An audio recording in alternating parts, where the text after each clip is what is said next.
नमस्कार दोस्तों, एक बहुत बड़ी खबर निकलकर सामने आ रही है। HDFC बैंक के कर्मचारी ने एक भारतीय सैनिक का अपमान किया है और जो सेना हमारे देश की रक्षा करती है, जिसकी वजह से हम अपने घरों में चैन की नींद सो पाते हैं, ऐसे में महिला द्वारा सेना का अपमान किया गया है। पूरी जानकारी आपको इस वीडियो में बताएंगे, तो कृपया वीडियो में लास्ट तक बने रहें और चैनल को भी सब्सक्राइब कर लें। आचार्य चाणक्य जी ने कहा है कि सैनिक केवल युद्ध करने वाला नहीं, राज्य और प्रजा का रक्षक भी है। जब हम अपने घरों में चैन की नींद सो रहे होते हैं, तब देश के जवान सरहद पर जागते रहते हैं। जब हम त्योहार पर अपने परिवार के बीच होते हैं, उस समय सैनिक अपने घर परिवार से दूर देश के 140 करोड़ लोगों को परिवार समझकर अपना कर्तव्य निभाते हैं। ये बातें बताने के पीछे मेरा उद्देश्य यह है कि भारत के हर नागरिक को देश की रक्षा करने वाले जवानों का सम्मान करना चाहिए। साथ ही भारतीय सेना के जवानों की बहादुरी, बलिदान और निरंतर त्याग को लेकर आभार व्यक्त करना चाहिए। लेकिन इसी देश में कुछ ऐसे भी लोग हैं जो देश के सैनिकों के प्रति ऐसी छोटी सोच रखते हैं जिसे शब्दों में बयान नहीं कर सकते हम। दरअसल इस वक्त सोशल मीडिया पर एक ऑडियो वायरल हो रही है और इस ऑडियो क्लिप में लोन को लेकर देश के सबसे बड़े प्राइवेट बैंक HDFC बैंक की महिला कर्मचारी और हमारी सुरक्षा करने वाले एक जवान के बीच का संवाद था। यह संवाद सुनकर यकीनन आपको नाराजगी और शर्मिंदगी होगी कि HDFC जैसा बैंक अपने कर्मचारियों को यह नहीं सिखाता कि उनको शूरवीर सैनिकों का सम्मान करना चाहिए, जो कि हमारी सुरक्षा का एकमात्र आधार है। सबसे पहले आपको ऑडियो सुनवाते हैं जिसमें HDFC बैंक की एक महिला कर्मचारी और जवान के बीच जो संवाद हुआ है और किस प्रकार से वह महिला सैनिक को अपमानित कर रही है। मैं जाता हूँ, करता हूँ, तुमको हर एक मैसेज का ना रिप्लाई तो देना चाहिए ना एटलीस्ट कि मैडम करता हूँ, नहीं है या कुछ भी मजबूरी समझो। मेरे को ये भी जानकारी दिया है, मेरा 15,85,000 रुपया सैंक्शन किया आपने। अरे बताया तो 16,30,931 15,85,000 पढ़े लिखे हो तो तुमको बताया जाए, पढ़े लिखे होते कोई अच्छी कंपनी में जॉब करते होते 931 रुपए का क्या हुआ? तभी बॉर्डर में भेज दिए गए हो तुम। अरे सर ऐसा ना किसी के हक का ना खाने का नहीं, तुम समझा ना, खत्म नहीं होगा तभी तुम लोगों के बच्चे ना विकलांग पैदा होते और ऐसे ही लोग होते जो शहीद हो जाते हैं। ओके ओके रखो अभी वो ना और दिखाओ 15 दिन में मैं भी देखती हूँ तुम क्या चीज हो, कौन सी तुर्रम खां हो तुम। मैं भी देखती हूँ 12 साल से तो CRPF में बिजनेस कर रही हूँ, तुम क्या मेरे को सिखाओगे? और मैं भी ना डिफेंस फैमिली से बिलोंग करती हूँ, तुम क्या मेरे को सिखाओगे? आपका पूरा है ना, अभी आपका है ना ये भी मैं भी आपको दिखाता हूँ, मैं भी किस चीज का फैमिली का हूँ, क्या कर सकता हूँ। कितनी बड़ी फैमिली के होते ना सर, 15-16 लाख रुपए लोन नहीं लेते। पता लगता है आप कौन से फैमिली से बिलोंग करते हो। लोन पे जी रहे हो, अब क्या ज्ञान हमको घंटा तुम दोगे? लोन पे जी रहे हो, ऑफकोर्स जी रहे हो लोन पे, 5,000 देने में तुम्हारी नानी याद आ रही है। कर रहे हो आप तो दिखा, बोल मत, दिखा आके सामने। बोल मत, चैलेंज कर दिया ना आपको, मैं दिखाऊंगा आपको। करो चैलेंज, आओ दिखाओ। रिकॉर्डिंग मेरे पास रखा है, आपने क्या किया है क्या नहीं। रिकॉर्डिंग जो भी रखना है, कहाँ नौकरी कर रहा हूँ और आपने कहाँ से सर्विस सर्टिफिकेट बनाया, भी भेजने का है उधर भेजो, देख लेना, मैं भी दो बार जिधर भेजने का है उधर भेजो, दिखाओ तुम एक बार। मैंने भी आपने जो भेजा उसका स्क्रीनशॉट मार रखा है एकदम बिंदास। और भी कुछ चाहिए तो और भी कुछ भेज देती हूँ। भेज दो, क्या है आपके पास? क्या चाहिए तुमको, क्या चाहिए तुमको बताओ ना, वो चीज भेजती हूँ। दोस्तों, स्वामी विवेकानंद ने कहा है कि देश की रक्षा करने वाले सैनिक त्याग और वीरता के आदर्श होते हैं, उनका सम्मान समाज का कर्तव्य है। आज एक जागरूक भारतीय होने के नाते हम नाराज नहीं, शर्मिंदा हैं और हमें शर्मिंदा होना भी चाहिए। हमें उस सोच पर शर्मिंदा होना चाहिए जो देश की रक्षा करने वाले अपने बहादुर बेटों को गंवार समझती है। आखिर यह सोच आती कहां से है? क्या यह कथित कारपोरेट कल्चर का घमंड है? एक बार आप फिर से ध्यान से सुनिए, आखिर वह महिला क्या कह रही है।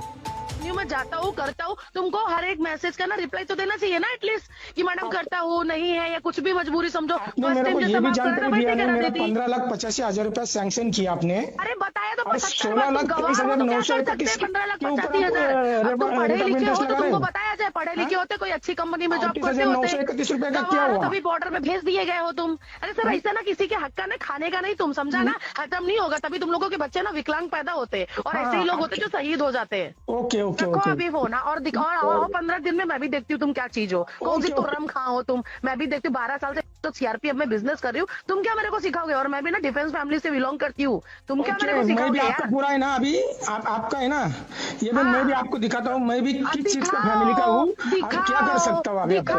कितनी बड़ी फैमिली के होते ना सर, 15-16 लाख रुपए लोन नहीं लेते। पता लगता है आप कौन से फैमिली से बिलोंग करते हो। लोन पे जी रहे हो, अब क्या ज्ञान हमको घंटा तुम दोगे? लोन पे जी रहे हो, ऑफकोर्स जी रहे हो लोन पे, 5,000 देने में तुम्हारी नानी याद आ रही है। कर रहे हो आप तो। दिखा, बोल मत, दिखा आके सामने। बोल मत, चैलेंज कर दिया ना आपको, मैं दिखा दिखाऊंगा आपको। करो चैलेंज, आओ दिखाओ। टोटली रिकॉर्डिंग मैं मेरे भी पास रखा है, आपने क्या हाँ, किया है ठीक क्या है, नहीं। वो रिकॉर्डिंग जो भी रखना मैं है, कहाँ रख, नौकरी कर रहा हूँ और आपने गोविंदास, कहाँ से सर्विस एकदम सर्टिफिकेट बनाया। जिधर भी ये भेजने का नई है प्रूफ उधर किया ना, तो भी भेजो, देख लेना, मैं भी दो बाप का नहीं जिधर हूँ। भेजने का है उधर भेजो, दिखाओ अच्छा, तुम एक बाप मैंने के भी हो। आपने जो भेजा उसका दिखाओ। स्क्रीनशॉट मार रखा है।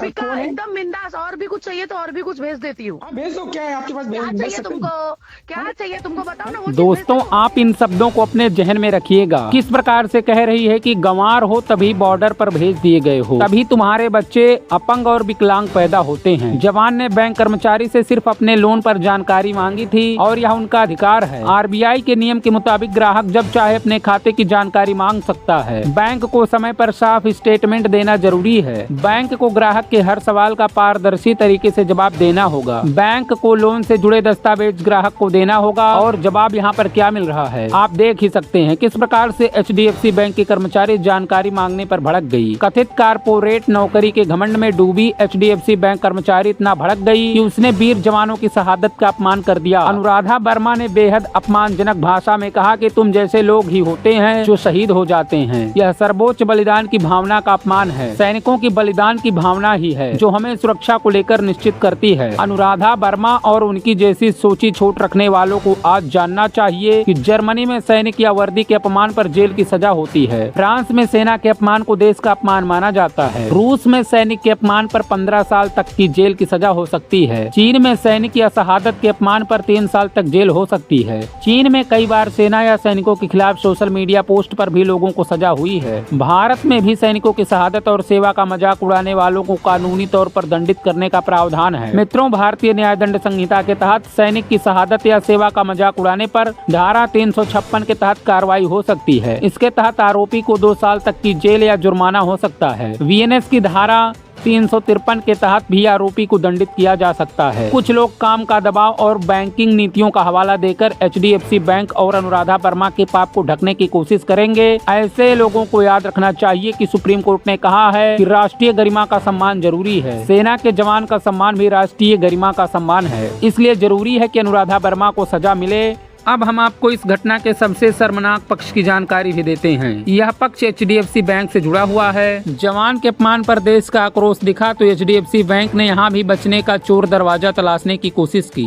एचडीएफसी बैंक ने सोशल मीडिया पर एक छोटी सी पोस्ट लिखी और अनुराधा वर्मा को अपना कर्मचारी मानने से इनकार किया है। जवान के अपमान पर एचडीएफसी बैंक ने माफी मांगने की जहमत नहीं उठाई। एचडीएफसी बैंक ने यह नहीं कहा कि वह अनुराधा वर्मा को नौकरी से निकालेगा। उससे सिर्फ यह कहकर पल्ला झाड़ लिया कि अनुराधा उनकी कर्मचारी नहीं है। हो सकता है जवान का अपमान करने वाली अनुराधा एचडीएफसी बैंक से सीधे नहीं जुड़ी हो, लेकिन वो एचडीएफसी बैंक के लिए काम करती है। यह सच है। इसलिए एचडीएफसी बैंक अपनी जिम्मेदारी से बच नहीं सकता। एक्सपर्ट बताते हैं कि बैंक अक्सर खुद को बचाने के लिए ऐसे लोगों को काम पर रखते हैं। विवाद होने पर उन्हें अपना कर्मचारी मानने से इनकार कर देते हैं। अब दोस्तों, इस पूरी खबर पर आपका क्या कहना है कमेंट में जरूर बताएं और ऐसे इंटरेस्टिंग खबरों को देखने के लिए हमारे चैनल को जरूर सब्सक्राइब करें।